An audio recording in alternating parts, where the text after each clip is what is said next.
Shalom Permata, kami ucapkan selamat datang kembali di podcast Permata GBKP Runggun, Bandar Lampung. Dan pastinya hari ini kami membawakan tema yang lebih fresh dan juga lebih relate untuk teman-teman. Jadi jangan lupa untuk subscribe Instagram dan juga YouTube Permata GBKP Runggun, Bandar Lampung. Nah, hari ini kita mau bahas tentang krisis tapi masih punya kompas. Bareng pembicara kita yang pasti juga udah berpengalaman di bidangnya. Langsung saja kita kenalan. Halo Bang. Halo, Ya boleh perkenalan dulu mungkin Bang biar teman-teman bisa tahu nih siapa sih hari ini yang jadi narasumber kita. halo teman-teman Permata. Perkenalkan saya Gunawan Barus, Pertua di GBKP Runggun Bandar Lampung. Saya alumni Universitas Sumatera Utara, jurusan kimia, lulus tahun 2004. Jadi sudah lebih dari 21 tahun yang lalu. Kemudian saya masuk ke dunia pekerjaan di tahun 2005. Kemudian di Bandar Lampung sudah ada sekitar 16 tahun. Jadi saya ada di Bandar Lampung dari tahun 2009. Kurang lebih seperti itu. Oke Bang. Untuk sekarang pekerjaannya ada di bidang apa Bang? Saat ini saya bekerja di sebuah perusahaan swasta, perusahaan multinasional yang ada cabangnya di Indonesia. Jadi perusahaan ini bergerak di bidang perdagangan tembakau yang mungkin industrinya abu-abu, tapi di perusahaan ini saya bisa katakan saya banyak belajar hal-hal yang sifatnya sangat profesionalisme, pengembangan diri, dan mungkin nanti saya bisa sharing dengan teman-teman Permata semua. Iya, seperti yang udah teman-teman dengar tadi ya teman-teman. Jadi karena pembahasan kita hari ini yang relate banget pastinya karena mengenai work life crisis kali ya Bang ya. Jadi ini yang udah pasti nggak cuman anak-anak SMA aja, tapi kita yang masih kuliah pun pasti lagi ngerasain banget pastinya. Nah, kalau aku nggak salah tadi kan abang bilang abang lulus tahun 2004 ya bang? Ya, 2004 dan baru dapat pekerjaan itu di 2005 ya bang ya? 2005. Nah pastinya di dalam kurun waktu 1 tahun itu pernah nggak sih bang ngerasain yang kayak ini arahnya kemana ya gitu bang? Ya, jadi buat teman-teman Permata yang saat ini mungkin belum menemukan pekerjaan, saya bisa merasakan perasaannya itu seperti apa. Karena saya sudah mengalami fase itu kurang lebih 1 tahun sekian gitu. Jadi saat itu saya lulus kuliah tahun 2004, kalau nggak salah itu sekitar bulan 4. Saya sempat kesana kemari main, kebetulan saya di Medan, main ke Jakarta, main kesana kemari. Kemudian saya balik lagi ke Medan tahun 2005 awal tahun, saya memasukkan banyak sekali lamaran pekerjaan. Dan menunggu selama setahun itu adalah pekerjaan yang membuat sangat frustasi. Makanya saya bilang saya sangat memahami buat teman-teman yang saat ini mungkin baru lulus dan belum menemukan pekerjaan, itu memang tekanannya luar biasa. Tapi tenang, itu pasti akan ada ujungnya. Semua jalan itu pasti ada akhirnya.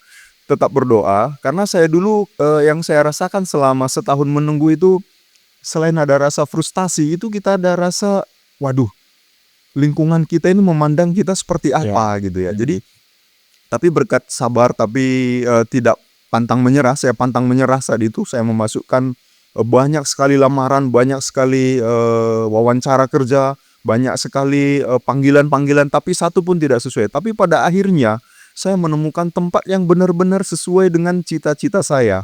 Tempat yang benar sesuai dengan keinginan saya suatu masih kuliah, itu bekerja di sebuah perusahaan yang manajemen kerjanya oke, kemudian sistem kerjanya oke. Jadi saya dari lulus kemudian bekerja sampai sekarang saya masih bekerja di perusahaan yang sama. Oke, setia banget berarti ya bang ya. Setia.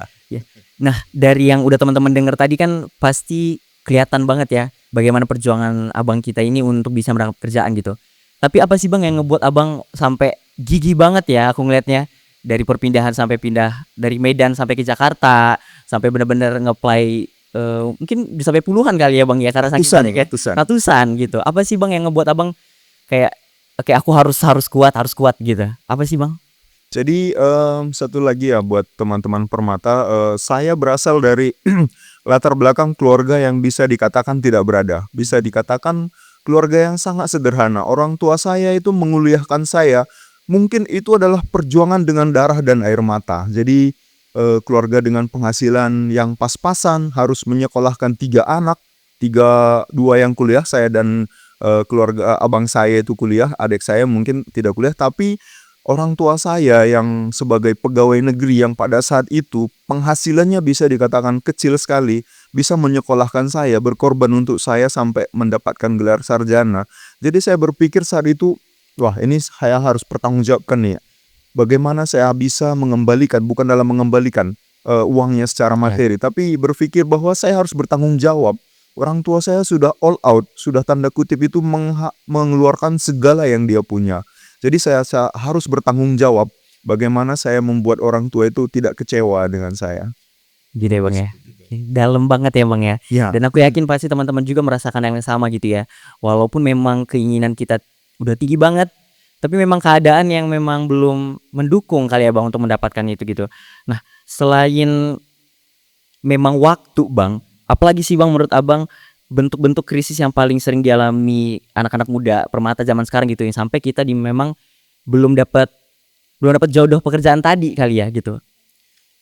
jadi yang saya alami, maaf, sewaktu saya masih baru lulus kuliah itu saya pikir setiap generasi itu punya masalahnya masing-masing ya. Tapi satu yang saya pelajari, saya dulu lulus kuliah, kemudian saya masuk ke dunia kerja. Jadi yang membuat saya bayangkan, saya bekerja di sebuah perusahaan distribusi produk yang tembakau, sedangkan saya adalah jurusan kimia. Alangkah tidak sambung sekali. Jadi saya bekerja di dunia marketing, dunia sales, tapi latar belakang saya eksakta. Bayangkan, bagaimana saya bisa masuk ke dunia industri, perdagangan, marketing, sales, sedangkan latar belakang saya eksakta. Nah, ternyata sesudah saya ingat-ingat, begitu saya wawancara kerja dan mengerjakan semua tes rekrutmen, ternyata apa yang kita pelajari di kuliah itu tidak cukup, hanya itu yang kita pelajari. Jadi saya ingat yang membuat saya lulus di dunia marketing atau dunia sales itu adalah apa yang saya lakukan selama di kuliah, bukan pelajaran apa yang saya dapatkan selama kuliah. Contoh sederhana, pada saat interviewer menanyakan saya, saat itu, apa kira-kira yang membuat Anda cocok di dunia sales?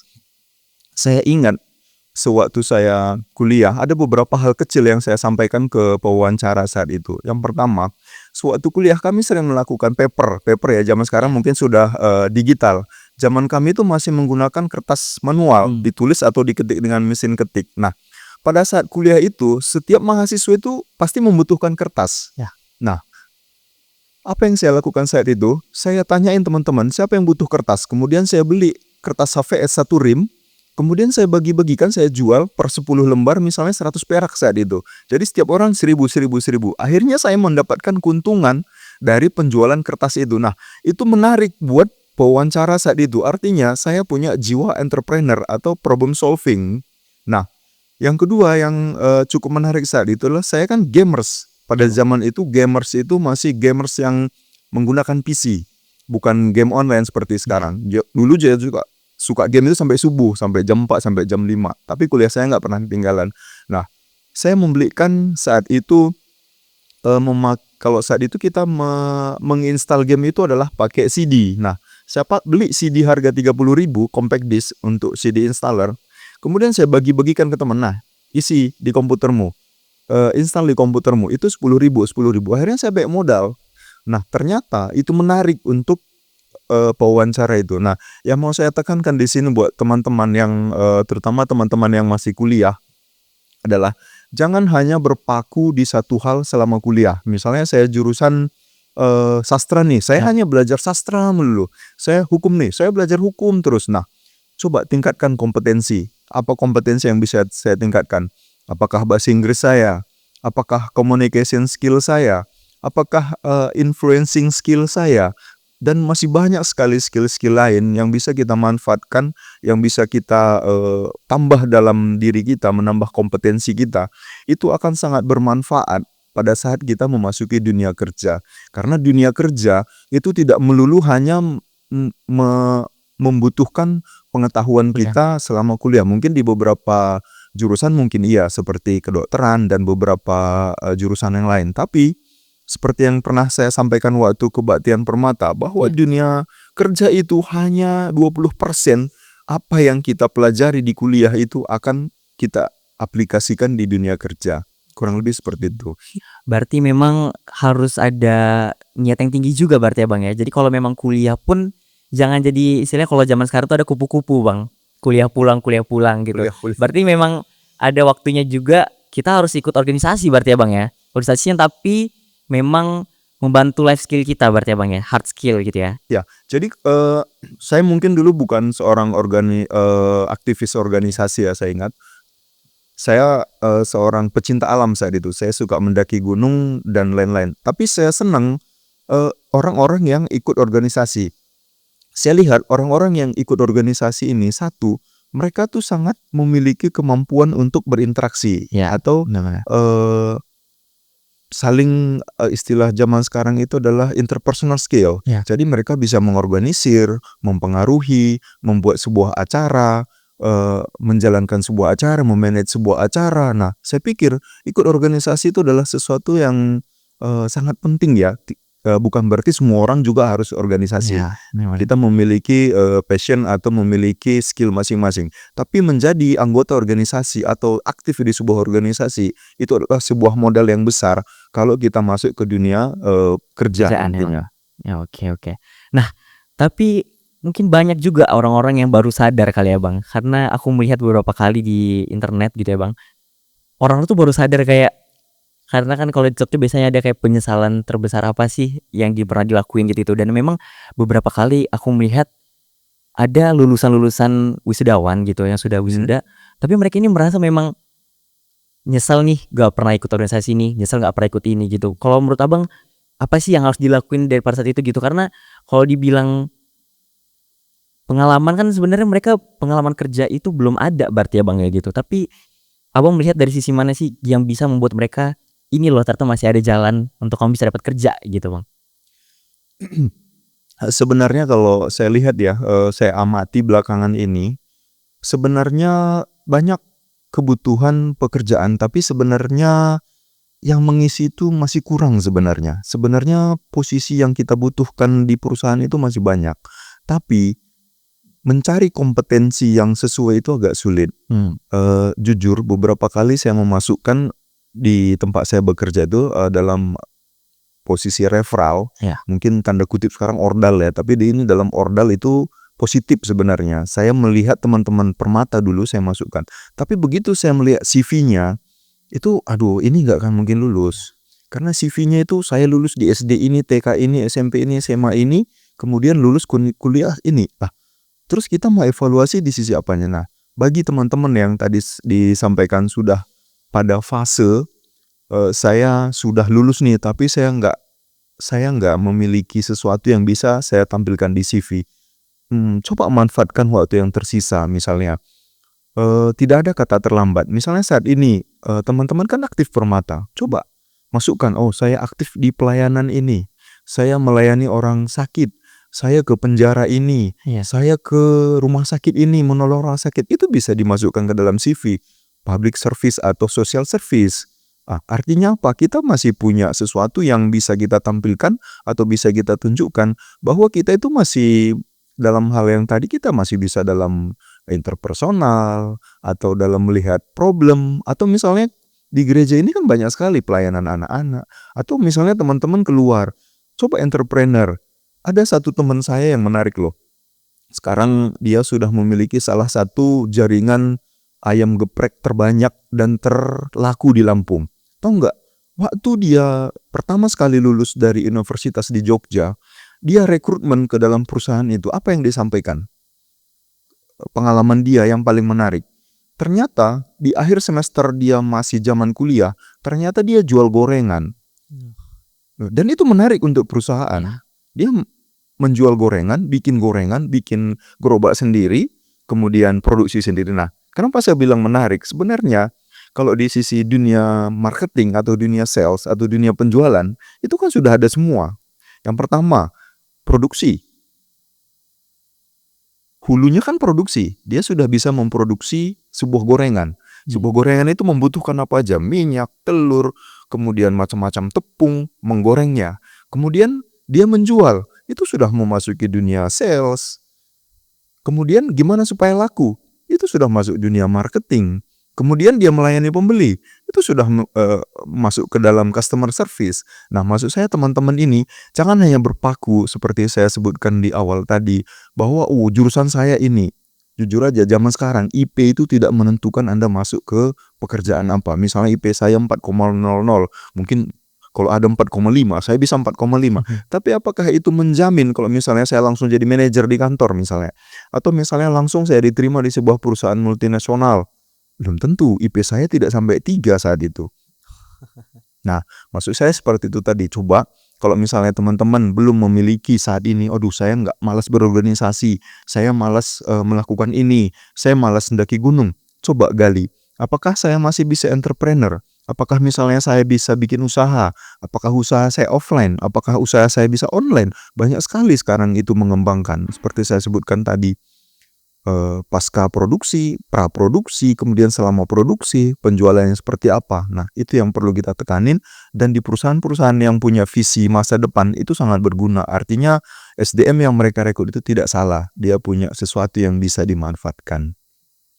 Oke, jadi sebenarnya memang banyak hal yang secara tidak kita sadari sebenarnya berguna juga sebenarnya Bang ya, untuk di hadapan HRD gitu lah ya Bang ya. Iya, betul. Selanjutnya teman-teman, kita mau masuk ke dalam segmen kita yang selanjutnya, yang pastinya bakal lebih deep lagi pertanyaan kita hari ini. So, langsung aja kita akan masuk ke dalam segmen kita yang kedua. Nah Bang, di saat ini Bang, kita nggak bisa ngelupain kalau Gen Z itu sering dibilang kayak mentalnya lemah gitu-gitu ya Bang ya. Nah, di beberapa kasus aku tuh merasa kadang yang menjadi permasalahan dari teman-teman Permata ini kayak, Abang tau gak sih yang kayak, udah gimana progresnya, kerja di mana kayak gitu. Nah, menurut Abang apa sih tanggapan yang harus mungkin diambil sama teman-teman kita ini kalau misalkan ada pertanyaan kayak gitu Bang? Sebelum saya jawab ke situ ya, saya sekarang udah 40-an ya. Sekarang bos saya adalah Gen Z. Oh, Bos saya, manajer saya saat ini adalah umur 25 tahun dan belum menikah, cewek. Nah, kira-kira kalau misalnya stereotip itu semua dijalankan, tidak mungkin kan seperti itu. Nah, maksud saya begini, memang ada namanya generation gap ya. Setiap generasi itu memiliki gap dengan generasi sebelumnya. Saya lahir tahun 81, mungkin bisa dibilang peralihan antara Gen X dan Gen Y. ya. Jadi saya mengerti Gen X dan saya juga mengerti Gen sebelumnya. Kemudian teman-teman saya, peers saya saat itu adalah Gen millennials semua, dan sekarang saat ini masuk lagi ke Gen Z. Jadi sebenarnya kita yang membuat pengkotak-kotakan itu. Jadi tujuan akhirnya mungkin nanti kita bahas di tempat yang lainnya. Tapi sebenarnya setiap generasi itu memiliki keunikan dan kelebihannya sendiri-sendiri. Misalnya Gen X itu gen yang banting tulang, maksudnya dibanting sampai ke tulang-tulang itu masih nggak masalah gitu. Kemudian Gen millennials dengan lifestyle dan segala macam. Kemudian Gen Z yang sekarang yang lebih cenderung individualistis dalam tanda kutip ya, maksudnya mereka lebih suka sendiri dengan HP, karena Gen Z ini adalah gen yang lahirnya sudah udah mulai HP, gen Alpha nanti yang lahirnya yang sudah langsung pakai iPhone.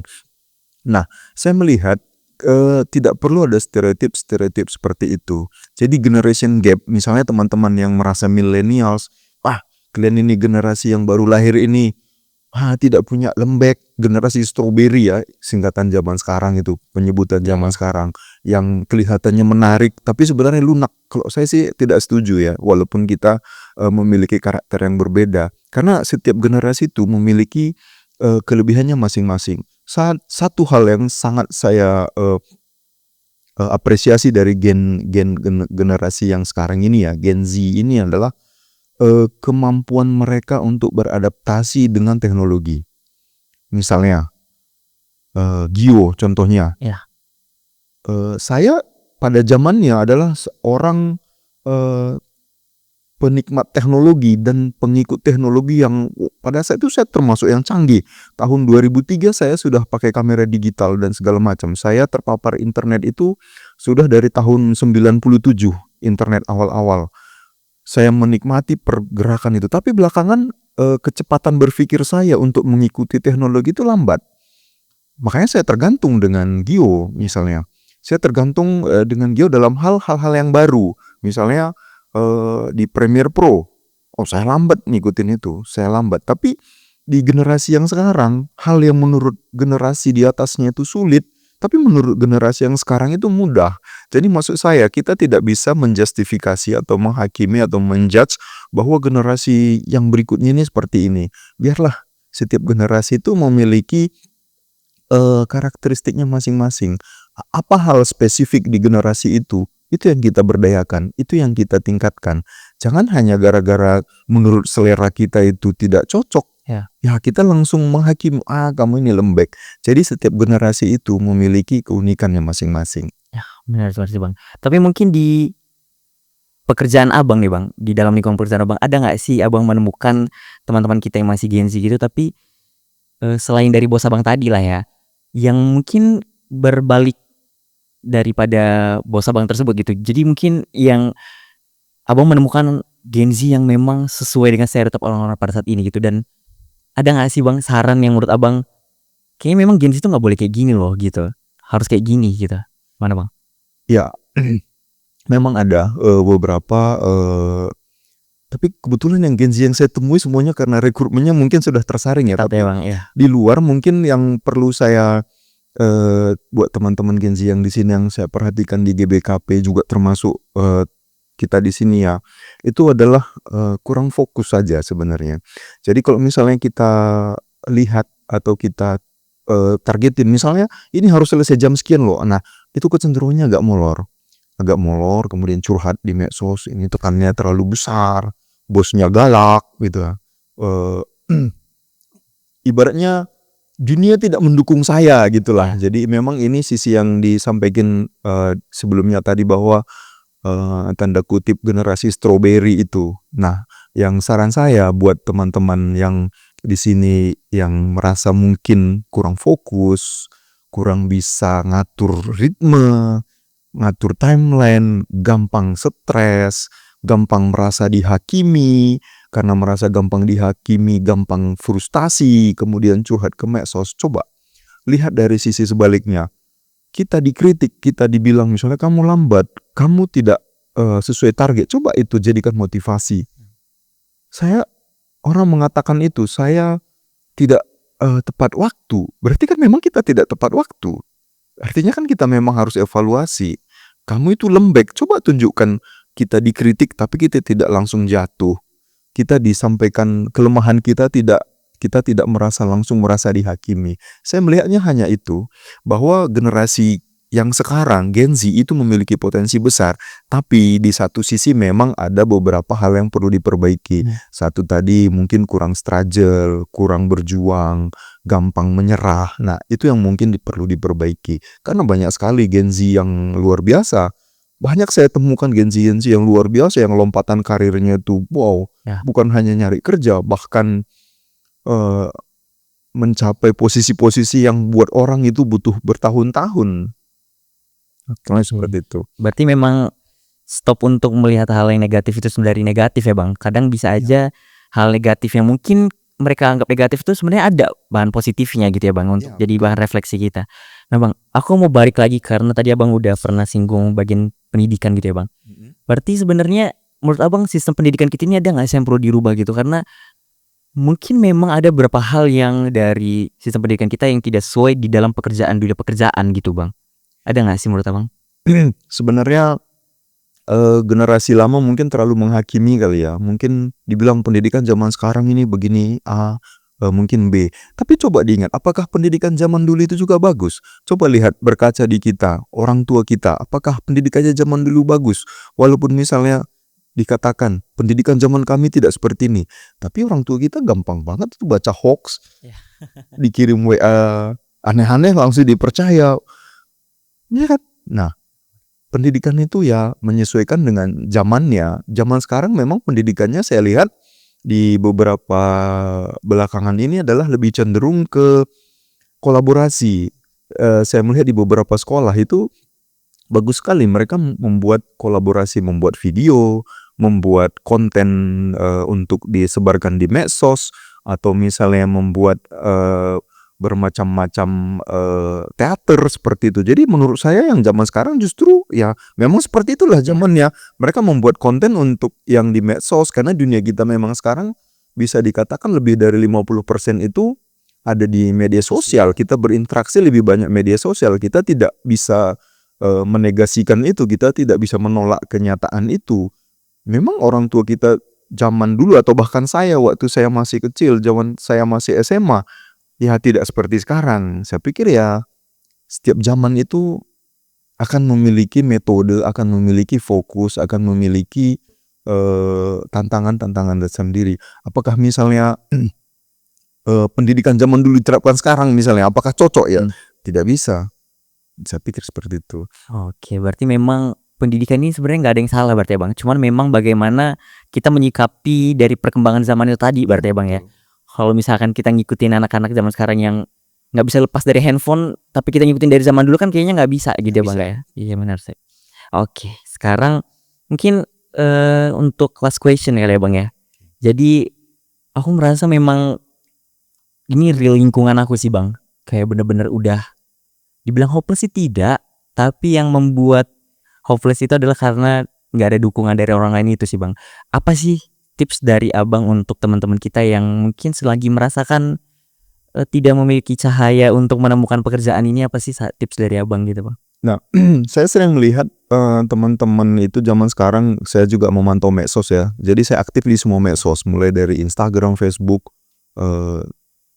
TikTok, segala macam saya ikutin. Nah, saya lihat itu yang sering kita fokus dan sering kita terlalu banyak energi kita ke situ menyalahkan orang dalam. Sebenarnya seperti saya sebutkan tadi di depan, orang dalam itu tidak selalu dalam artian negatif ya. Ya. Karena perusahaan-perusahaan raksasa, perusahaan-perusahaan besar itu tidak akan mau meresikokan perusahaannya diisi orang-orang yang ala kadarnya. Nah, ordal dalam perusahaan-perusahaan besar di sini adalah networking.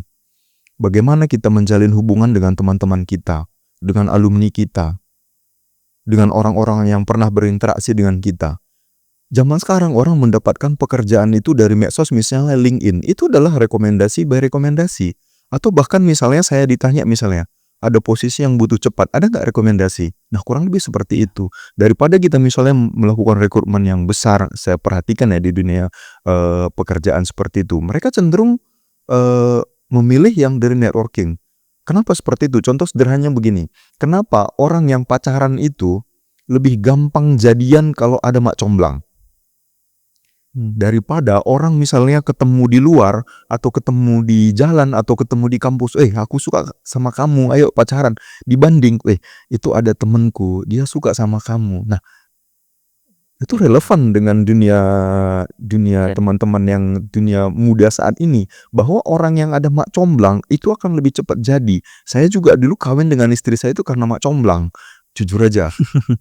Nah, kurang lebih seperti itu. Jadi di dunia kerja seperti zaman sekarang ini juga, mak comblang itu bisa membuat, atau mak comblang dalam perusahaan ini temannya itu lebih cepat.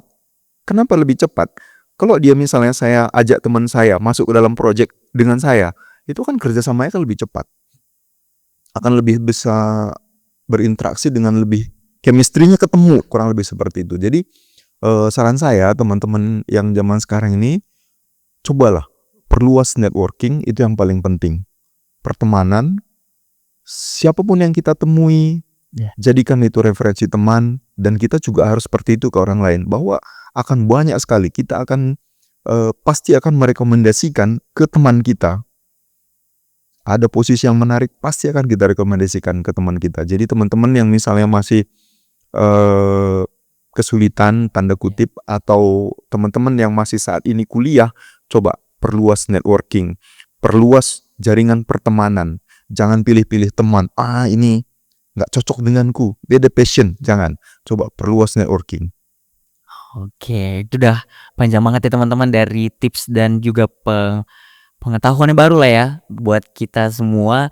Jadi untuk teman-teman semua, berarti kalau ada istilah yang kayak lebih suka rebahan di rumah, berarti kayaknya udah harus dihilangkan berarti ya Bang ya. Kebiasaan-kebiasaan buruk itu harus keluar dari rumah, ketemu orang baru, dari hal-hal kecil kali ya Bang, ketemu di gereja gitu ya Bang ya, ketemu orang-orang baru, Dan itu mungkin akan jadi langkah kecil teman-teman untuk bisa mendapatkan apa yang memang mungkin teman-teman mau dari orang sekitar gitu.